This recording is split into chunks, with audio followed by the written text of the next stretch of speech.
here again. We're rolling live, and it's Sunday, August the 15th, 2021, and this is today's video message going out to my friend Lilla.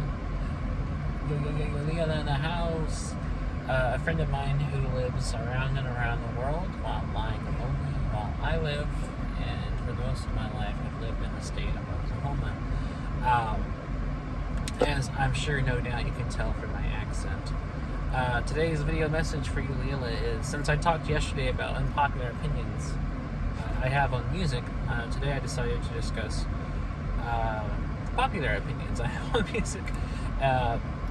Yesterday I was the contrarian. Today I'm going to be the very much agreeable sort, and talk about the things that I like that everyone else also likes. Because I'm a conformist and I go along with what everyone tells me to do. I don't have any thoughts or opinions for myself. And so without further ado, let's just jump into it.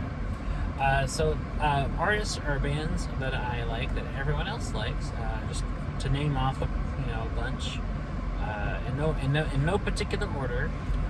Let's go. So I love the Rolling Stones. I love Pink Floyd. Pink Floyd are one of my top 5 favorite bands. I love Led Zeppelin. I love Rolling Stones. I think I said Rolling Stones already. I love Elton John. I think he does some fantastic music across lots of different genres. I'm a huge fan of Elvis Costello, and who isn't a fan of Elvis Costello? I'm a huge fan of Neil Young, who's also done a lot of great work across many different genres and sounds in his long career. I'm a fan of John Lennon, especially his solo music after the Beatles, and even the stuff he wrote with the Beatles was the best stuff that band ever did. Let's see, what else do I like? I'm a big fan of Kendrick Lamar, greatest rapper of all time. Everybody loves Kendrick. People get off work, they want to see Kendrick, hold their wallets up. Don't mistake me for a fucking rapper. Yeah, behind the fucking camera. Anyway, I'm a big fan of Kanye, because Kanye does great music, as I mentioned yesterday. Megan Thee Stallion, hot girl shit, I love it. She's great. Cardi B, yes, I do like Cardi B. Nicki Minaj does a lot of great music. I like Big Sean. A lot of people like Big Sean. Especially, I don't fuck with you. There's a million trillion things that I'd rather fucking do than ever fucking with you. As the song says. I don't give a fuck. Anyway. I'm a big fan of a lot of classic artists like George Jones, Merle Haggard, Dolly Parton, Emmylou Harris. All those great like old school country people. Ernest Tubb, Lefty Frizzell, Freddie Fender. All those great classic country singer-songwriters. Wrote some amazing music. Joe Ellie. Hank Williams. Oh my God, Hank Williams is one of the greatest songwriters in history. I think Hank Williams is up there as far as level of talent and songwriters. He's definitely up there with Dylan. He's up there with Warren Zevon, Neil Young. Some of the greatest songwriters to ever pen music. And I love all of those people I just mentioned. Who else are popular artists that I also happen to like and think do great music? So many, actually. There's a lot on this list. Just as many as on my last list of things that I think are overrated. I'm definitely a big fan of New Radicals because, don't give up, you have the music in you. I love Semisonic, and I don't just love the one song they're known for, Closing Time. I love all of Semisonic. They're just a fantastic band that I listen to regularly. Cardigans, again, another great band that are only known for one song, but they have a lot of great songs. They're just a really solid band, straight through and through. I love the Pixies, because everybody loves the Pixies, although I, like everybody else, only really remember them and really only listen to their first few albums, especially Doolittle, because Doolittle has all the hits on it. like Here Comes Your Man, Debaser, all those like classic songs. Wave of Mutilation, which I've actually covered in a video in here. There's a lot of great artists that are popular, and I think deservedly so. Nirvana, yeah, they're great. I can see why they're so immortalized. I can see why Kurt is still regarded as like one of the greatest like artists of all time. He wrote some great music. He was a very interesting, enigmatic, and intriguing guy, and I can see the kind of mythology that he built around. Like other people built mythologies around people like Jimi Hendrix or Buddy Holly. It makes sense. Also, I'm a big fan of Hendrix and Buddy Holly. Two also very great American artists who contribute a lot to music and shaped rock and roll. I'm also a big fan of, I'm not a big fan, but I do like the Police. I'm not a huge fan, but I do like the Police. Not so much Sting solo music, but the Police are good. They have a lot of songs I like, fairly well. I love the Cars. Everybody loves the Cars. I haven't met anybody that doesn't like the Cars. If you start singing Just What I Needed, people are going to sing it with you. Or My Best Friend's Girl, Shake It Up, Good Times Roll. Classic standout songs. That first Cars album is a goddamn masterpiece of American rock music. Because, you just can't not like the Cars. The Cars are so good. Now, also, as far as, like, jazz artists, like, I love all the classic jazz artists. Jazz is my favorite genre, and I like everything in it. There's nothing in jazz I don't like, and it ranges from all the classic people everyone thinks of, like Nina Simone, Ella Fitzgerald, Frank Sinatra, Miles Davis, as my shirt says, John Coltrane, Wayne Shorter, Herbie Hancock, Horace Silver, Bill Evans, Keith Jarrett, Red Garland, Philly Jones, Sonny Rollins, Sonny Clark, Wynton Marsalis, all of those guys. They're all great, and all of it. Even the stuff I did mention, like Blossom Beery.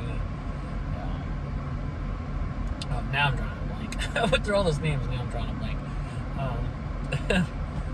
Weather Report, Jaco Pastorius, Frank Zappa did good jazz music when he did foray into the jazz genre. Just a lot of stuff.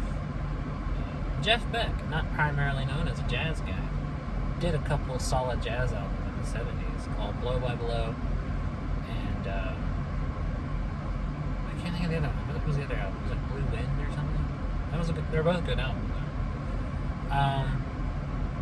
And like I mentioned, I love jazz, and I love all of it, especially even all the popular stuff, like Louis Armstrong, Gene Krupa,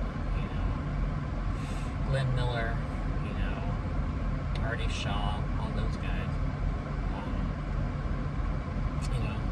And even the more obscure ones, in jazz, like Pat Metheny, Ornette Coleman, Don Cherry, those guys are just as great, I think. And I love Charlie Hayden. Charlie Hayden's a fantastic bassist, and he's played with everybody under the sun, and he does a lot of great material. One of my favorite albums by him, probably my favorite Charlie Hayden album, is an album he did with Ornette Coleman called Soap Suds. That's such a great album, and it's just the two of them. It's just sax and bass, but they make it work, and it has a very interesting, eccentric kind of sound to it, that it's just these two playing as a duet. And as a duo, they create a lot of great stuff. And of course, back to rock music, I like, all the popular rock music. I love The Clash, I like Sex Pistols, I love the Ramones, all that great classic punk stuff. I love Wire, especially their first album, Pink Flag, which I think is one of the best punk albums of all time. I love King Crimson. They're in my top 5 favorite bands. Everybody likes King Crimson.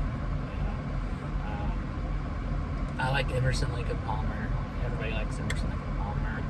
I'm not huge on Emerson, Lake and Palmer, but I do like them. Some songs I like a lot more than others. but how can you resist them? Especially the Carn Evil 9, you know, the movement they play on the radio where it's like, welcome back my friends, show that never ends. Like, I love that piece. That's such a good song. And that whole album, Brain Salad Surgery, was a great record. You know, and like everybody else, I like Drake. I mean, you know, there's a lot of stuff by Drake I don't like, but he's also done a lot of songs I do like. He's one of those rare artists where I like some and I dislike others. As much music as Drake has put out, it's hard to like everything. He's not one of those artists that have put out a lot of music like Todd Rundgren or Jeff Lynne where everything is good. He's more one of those rarer artists where he just like, he hits and misses. And I think that's just because he works with so many collaborators, you know, that the people he works with isn't always going to bring him the best stuff. He's not always going to work with the best people. Whereas other people like, you know, the two I mentioned, like Todd Rundgren or Jeff Lynne, they've put out a ton of music, but they all have a singular vision. And even in Todd Rundgren's case, where he's very eclectic and jumps around from genre to genre, sound to sound, it's still uniquely him. And he still just kind of has a natural ear for melody and harmony and songwriting to pull off such disparate music and to have, and even with a huge backlog of music, he's talented enough to bring it all together to where it all sounds good. Whereas Drake is overly reliant on other people and collaborators to, you know, work with him on his music, to where not everything's going to sound that great. Especially if you pull in people that aren't that really talented as producers or writers or whatever. And I think that's the problem with a lot of Drake's music. Also, just as a writer, Drake himself can be very lazy sometimes. Like Tootsie Slide is one of the most lazy songs I've ever heard by anybody.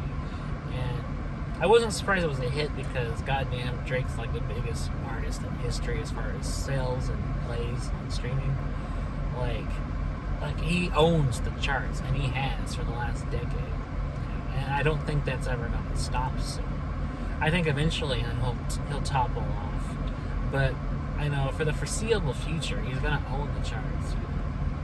I think the only real competition as far as like hitting the Billboard charts and like, you know, almost knocking him off in the last decade is Lil Nas X with Old Town Road, which radicalized and changed everything. It changed not only rap and country, but changed just the face of pop music in general. And yes, for the record, I do like Lil Nas X. I think Old Town Road is a great song.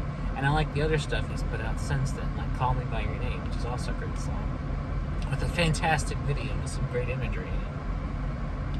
So yes, I do like him. He's popular, he's successful, everybody likes him, and I'm among those people. I think he's great.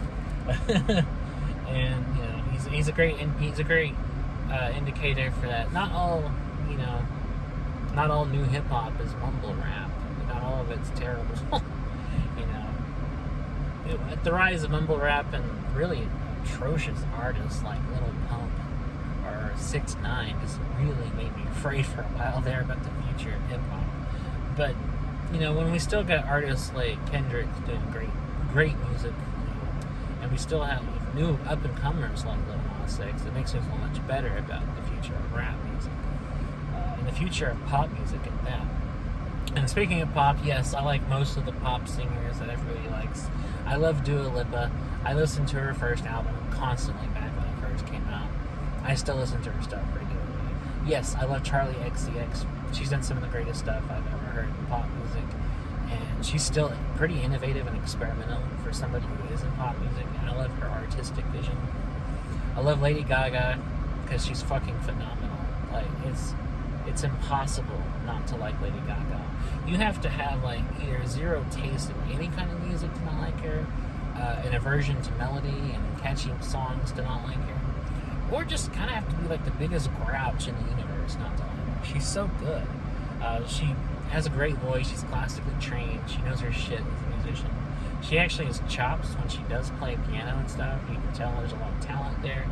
And as a songwriter, she knows what she's doing. She has an ear for melody and catchy hooks, and knows how to write, even if not always thoughtful or provocative lyrics, at least clever or even interesting ones. And even when she's being weird and doing the whole like rah rah rah rah rah, it's still interesting. She's so weird, but she uses that weirdness to her advantage and makes it work. She knows how to be the exact amount of weird to inject into her music and make it appealing, as opposed to a weird that's off-putting and will turn people off of her music. And some people can do that well, and some people can't. Some people are too weird for the mainstream, and too weird to have music that, it's just built on weirdness instead of weirdness with ideas, or weirdness with talent, or weirdness with creative songwriting or catchy songwriting.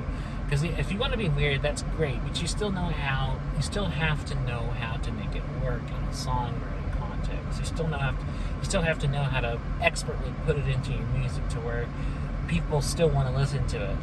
I'm not the best judge of this, because I like a lot of music that most people would consider like the shittiest music ever. That is very strange. It is very weird. And the more weird it is, usually the more I like it. But for a mainstream audience, there's only a certain level of weird I think they're willing to go. And Gaga knows how to do it well. Whereas other artists have failed miserably at it. Not really knowing how to do it in a way that works. An example of this is Corey Feldman's album Angelic to the Core, which is as bad as everyone says it is. I couldn't even make it through that record. I listened to about half of it and I just had to turn it off, because it doesn't work on any level. It doesn't work as music. It doesn't work as lyrically. It has some dumb ideas and some dumb themes. Feldman is not a singer. And normally I like singers that can't sing, but he just doesn't. He already has his music working against him, so him singing it doesn't work either. Another example of weirdness that didn't work is Miley Cyrus's album Miley's Dead Pets, that she did with the Flaming Lips. Just did not work. The ideas seemed all over the place and haphazard. It didn't seem to work very well. And the whole thing just felt like a total train wreck that just couldn't really work, or even really, it sounded like they didn't really know what they were doing or how to really do what they wanted to do. And it felt like there was a vision there, even if the vision was to just be chaotic and strange, that it still just didn't quite work. And understandable so. And and there's other artists that I like that everybody likes, have also just put out bad music that everybody agrees is bad music. I love Chance the Rapper, but when he put out The Big Day, I understand why it got so much backlash. It's not a good album. And there's some horribly dumb lyrics on that record. Songs like Hot Shower don't help. Don't help at all. But his older music's great. Acid Rap is a classic. I love that album. Coloring Book, also great. But just somewhere along the way, it just kind of, And it's not even the sentimental stuff. A lot of people complain about how a lot of the album talks about how he loves his wife. That's great. It's just, I don't think he put I don't know if he put a lack of effort into the project, or if he just kind of got lazy and careless, or if he just kind of, I don't know, because his lyrics didn't feel clever or that smart or even that interesting like previous releases. His lyrics on this album just felt very lazy or half-assed even. And same with the production. The beats just didn't feel that interesting. It felt kind of generic and terrible. So I understand why nobody liked that album. But I do like Chance as an artist. I think he's great. And a lot of people also like J. Cole, and most people don't like J. Cole. I'm in the camp that does like J. Cole. I think Cole has done a lot of great stuff. I'm hoping that he puts out another album someday. But the last full project he put out, 2014 Forest Hills Drive, I think is a great hip-hop album.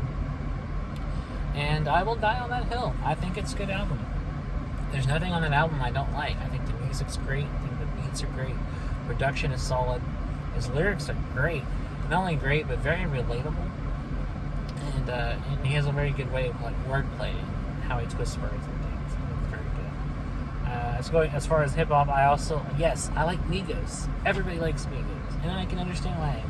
Migos aren't always like smart, but they're fun. They're just a very fun group to listen to.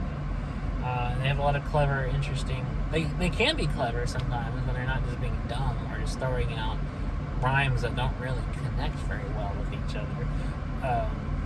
Also, when they're not just pumping out songs just to get playlists, but I think when they actually do apply themselves, they can make very clever hip hop just as much as it is fun.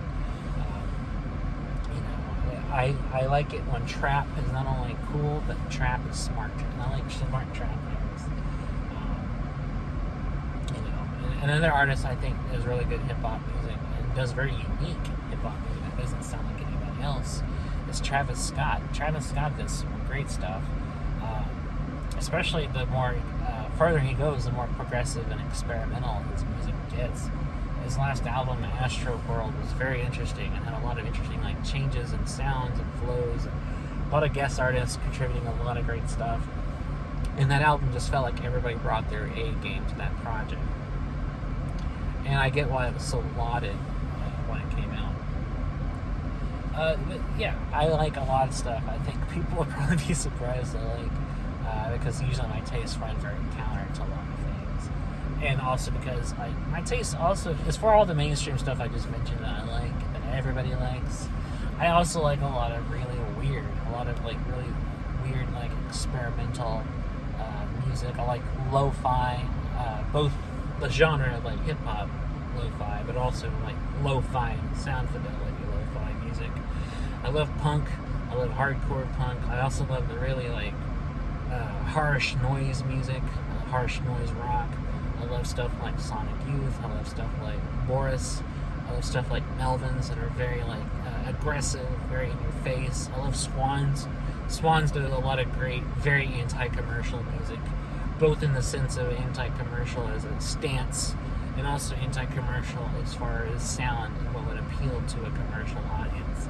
I like their stuff though. They're very much about integrity. You can tell they have a vision, and you can tell that they're not afraid to just experiment, be weird, and go where the music takes them, goes where the ideas go, and follow these ideas and these concepts.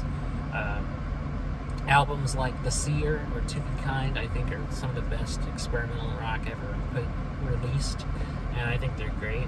And I like a lot of stuff like I mentioned yesterday in Half Japanese, a really crazy, lo-fi, kind of scrappy kind of band. I think they're great. I also love the Shags, which were a fantastic group. A lot of people shit on the Shags because their one and only album, Philosophy of the World, is considered a train wreck.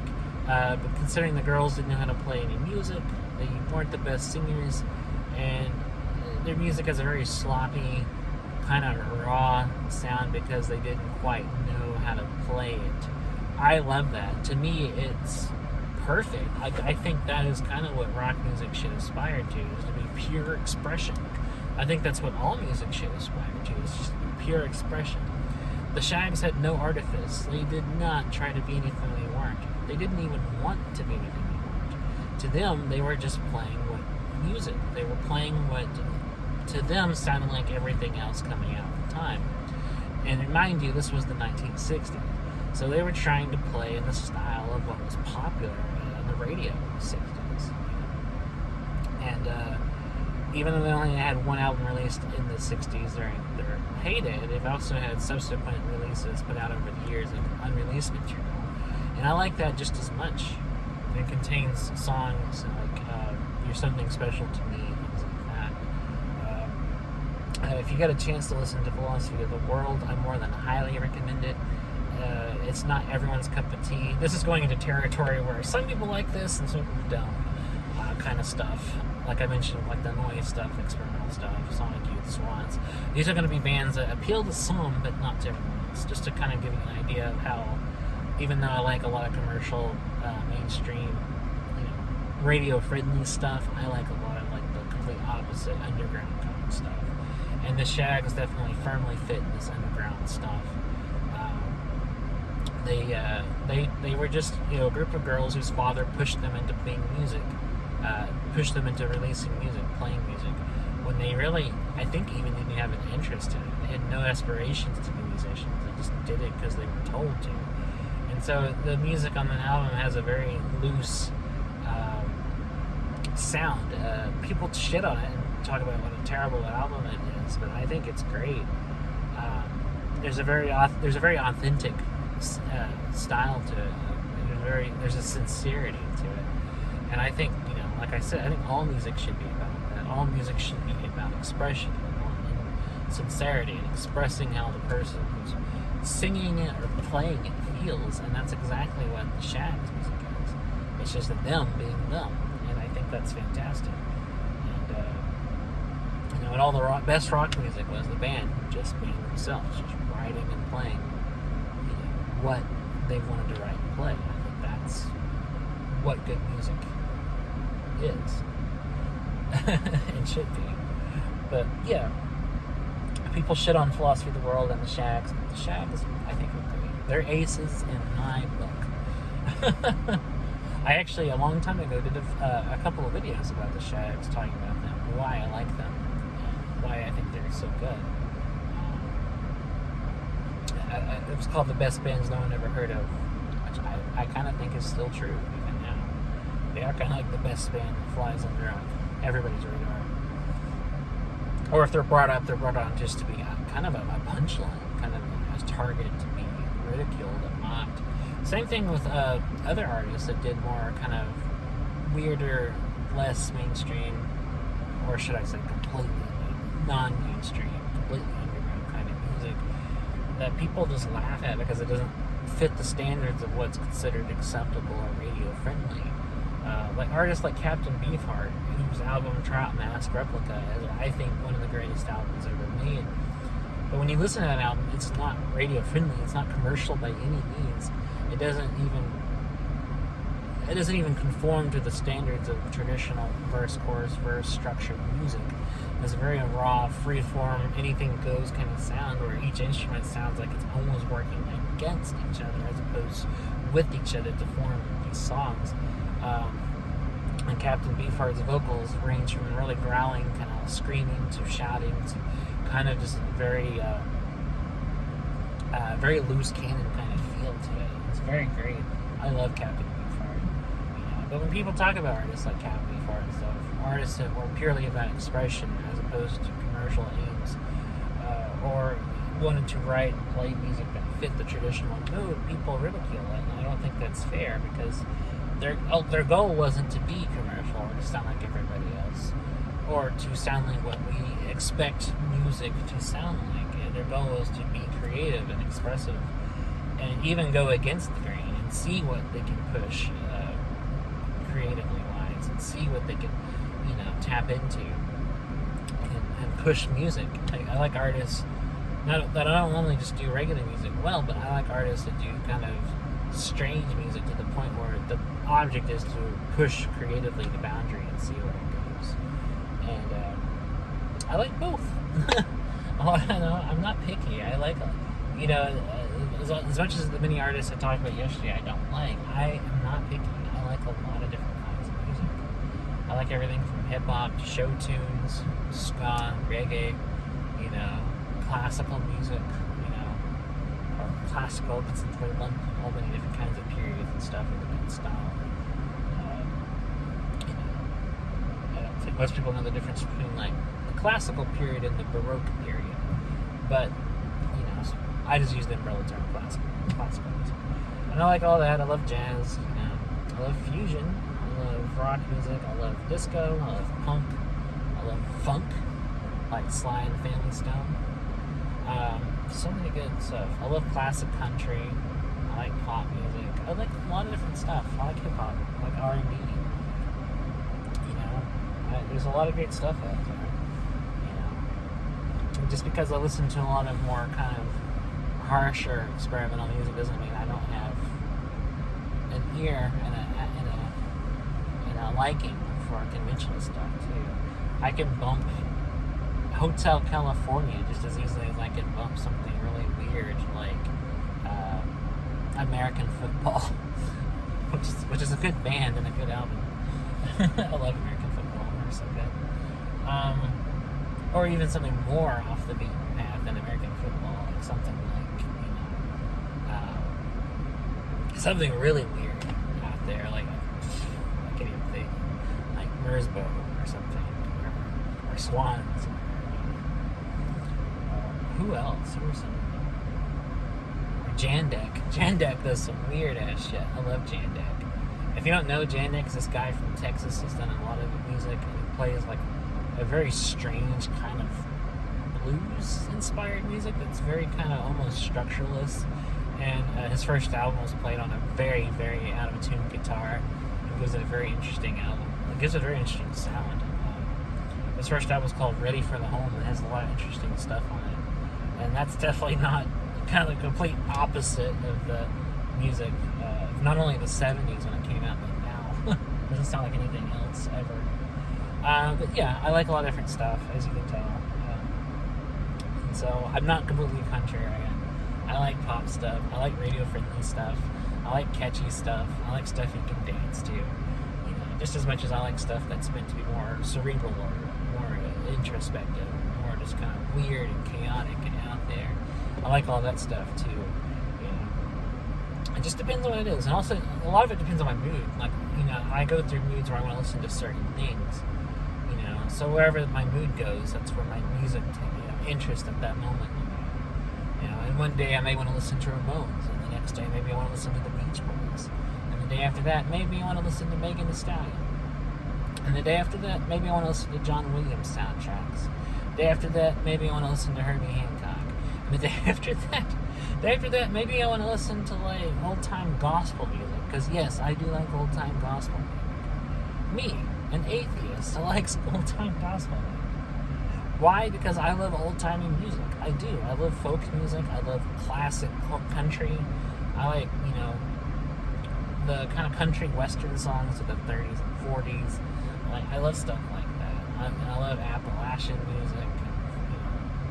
All that kind of old-timey folk music. I love all those gospel songs. Because, while I hate and I'm very critical of religion, I love the music and religion. Or at least the old music of religion. I like classic, gospel and black church choir kind of music. I love that stuff. The only thing I don't like religion music is like the modern, like radio, contemporary worship music. Oh God, I hate that stuff. Get that completely away from me. In fact, if I was God, I would be pissed off that that's what they're playing. I'm like, this is how you worship your God, but like playing the most brainless, unimaginably dull music ever with no life, substance to it. What the fuck? I'm pretty sure when it's played in churches, that's what God is thinking. He's probably like, what the hell is this? Like, you can do better. I don't know. I like the old worship music, everything from like hymns to classical music. A lot of that was written as like worship music. A lot of stuff like Bach, was very much religious music, and it was very good. I just like my religious music very old, very, very old stuff. I can't fuck with modern Christian music. I just think it all sounds terrible. It just has this middle of the road, made for a Christian radio sound. It just lacks any kind of imagination or creativity. It's all the same chords. It's the same bland lyrics. It sounds more like it's written out of a sense of obligation. Like, oh God, my worship music, I'm gonna write this shit. It's like putting in my time on the religious, clock. Punching my time card to write this bullshit. Which is sad because, if I was religious, and I used to be, but I'm not now. If I was religious now, I would want to write like the best stuff I could think of, the best music I ever written, to praise my God. It just feels crazy that, the most so-called worship music is like the dullest bullshit music. And it's like, I don't know. It's like, is that how you worship your God? Right? It's terrible ass music. But anyways, a rant about religious music aside, I'm not that picky. So yeah, I guess it's kind of my video on mainstream stuff that I happen to like too.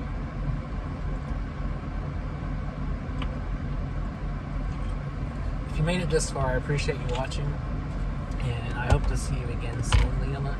And I hope you're doing okay. I know you got a lot of stuff going on, but I'll try to be back tomorrow to do another one of these. We'll see how it goes. But until then, I will catch you later. Bye.